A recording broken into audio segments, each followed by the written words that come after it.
যোৱা 29 তাৰিখে মানস টাইগাৰ ৰিজাৰ্ভৰ এজন বনকৰ্মীৰ দেহত মেলেৰিয়া টিবি ধৰা পৰে। সেই উদ্দেশ্যে মানস টাইগাৰ ৰিজাৰ্ভৰ সহযোগত আজি এটা স্পেচিয়েল ফিভাৰ স্ক্ৰিনিং কেম্প আমি আয়োজন কৰিছোঁ আৰু ইতিমধ্যে এই কেম্পত বনকৰ্মীসকল আহি উপস্থিত হৈছে আৰু তেওঁলোকৰ আমি তেজৰ নমুনা সংগ্ৰহ কৰিছোঁ যাতে আৰু এই মেলেৰিয়াটো অন্যান্য কৰ্মীৰ মাজত বিয়পি নপৰে।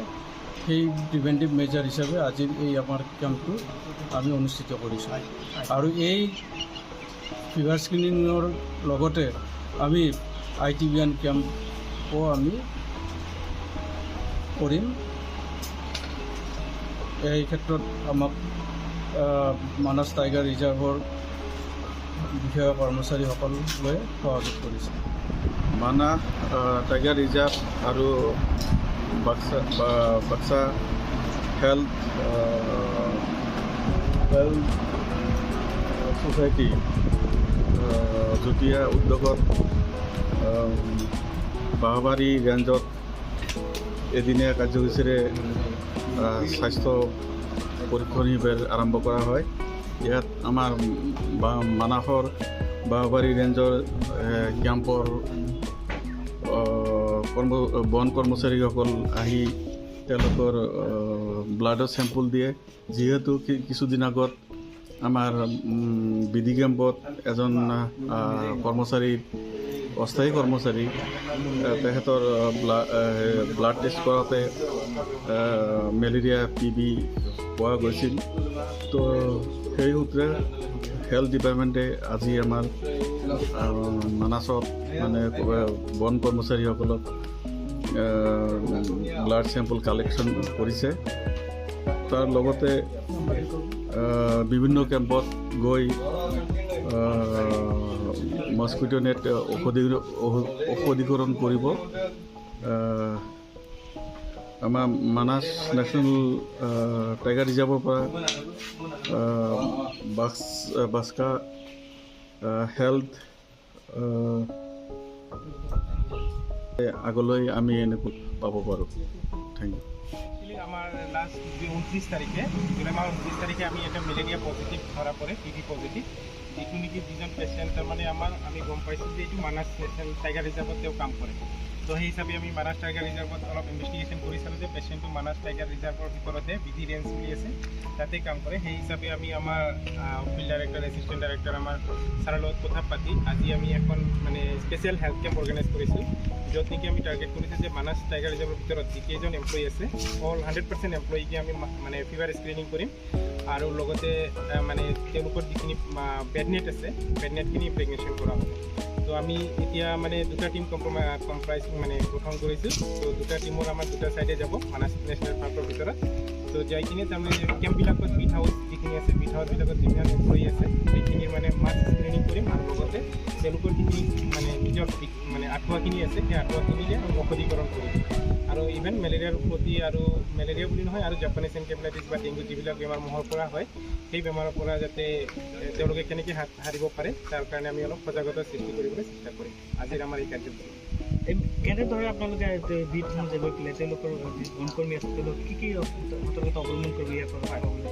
চাওক, আমাৰ যিখিনি ডিজিজ আছে মেলেৰিয়া, ডেংগি যিখিনি বেমাৰ গোটেইখিনি মহৰ পৰা হয়। আৰু আমি জানো এই ফৰেষ্ট এৰিয়াবিলাকে বেছি এণ্ডেমিক হয়, য'ত মহৰ ডেঞ্চিটিটো বহুত বেছি থাকে। তো ইয়াতে মানে ট্ৰান্সমিশ্যন ৰিস্কটো বহুত হয়। তো আমি সেই মহবিলাকৰ পৰা তেওঁলোকে বাচি থাকিবলৈ কি কি উপায় অৱলম্বন কৰিব লাগিব, লাইক তেওঁলোকে যদি মানে ডিউটি সময়ত থাকে তো সদায় তেওঁলোকে দীঘল হাতৰ চোলাবিলাক পিন্ধিব লাগিব, মানে যিমান পাৰে নিজৰ দেহাটো কাপোৰেৰে ঢাকি ৰাখিব লাগিব। তাৰ উপৰিও ৰাতি যেতিয়া শুব হয়, শুবৰ সময়ত তেওঁলোকে আঁঠুৱাটো ব্যৱহাৰ কৰিব লাগিব। আৰু তেওঁলোকৰ যিটো আঁঠুৱা আছে সেইকাৰণে আমি সেই আঁঠুৱাখিনি ঔষধীকৰণ কৰাই দিয়াৰো ব্যৱস্থা কৰি আছোঁ। কাৰণ আমি জানো যে ফৰেষ্ট এৰিয়াবিলাকত মহৰ ডেঞ্চিটিটো সদায় হয়, তো ৰিস্কটো অলপ বেছি থাকে ট্ৰান্সমিশ্যনত। তো সেইধৰণে আমি সজাগতাটো সৃষ্টি কৰিবলৈ আজি মানে স্পেচিয়েল হেল্থ কেম্পটো অৰ্গেনাইজ কৰিছোঁ। আমাৰ district health society, national centre for vector borne disease control Baksa, আৰু লগতে আমাৰ মানাস টাইগাৰ ৰিজাৰ্ভৰ ডাইৰেক্টৰ ছাৰ আছে, তেওঁলোকৰ একেলগে আমি যুটীয়া সহযোগত আমি এই কাৰ্যসূচীটো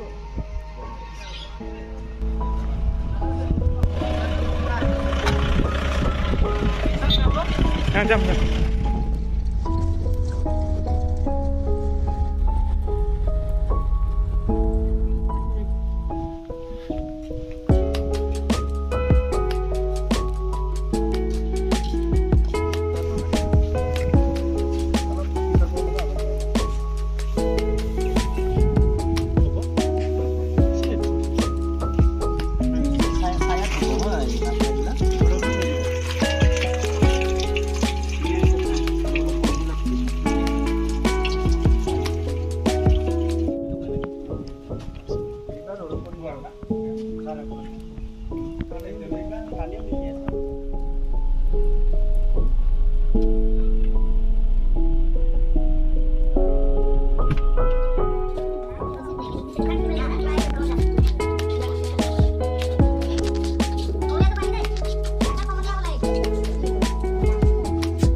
Huh?